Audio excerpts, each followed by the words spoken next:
A hole the size of a refrigerator suddenly appearing on an Alaska Airlines flight midair. A Japan Airlines plane bursting into flames after striking another aircraft upon landing. They're images that seem right out of a movie, but for the traveler with a fear of flying, it may feel like a nightmare. Clinical psychologist Dr. Ian Schulman says these events can lead to us throwing facts out the window, including the safety of air travel. If I'm afraid of flying and I have a trip coming up at some point in the future, then if I hear about a problem on airline A, then I might think, okay, well, I remember there was a problem on airline B and airline C and airline D and maybe airline E. And then we lose track of all of the facts that there are hundreds of thousands, probably millions, for sure, millions of other flights that happen. And we just end up kind of stitching together all those 4 or 5 or 6 instances as if that is the only thing that ever happens.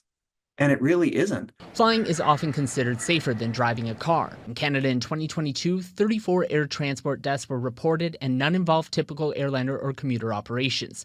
Most deaths were related to small aircraft flown recreationally. Yet Transport Canada reported more than 1,700 motor vehicle deaths in 2021. Part of the fear comes from the lack of control, but Schulman says finding a sense of calm often comes from maintaining your ability to think. If I can come back to myself and get some distance from that a little bit and say, okay, here's what's actually happening, then I'm less likely to get carried away by it and swept away by it.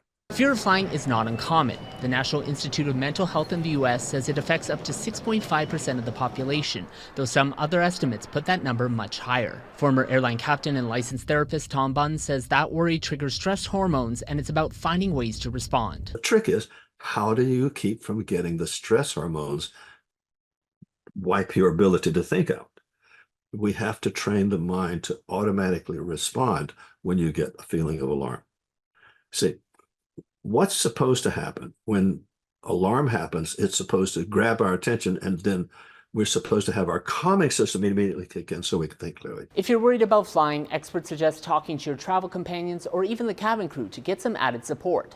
There are also many resources online for people afraid of flying, though Schulman cautions to be careful about what you read, because while there is helpful information, not everything online lands safely. Sean Previl, Global News.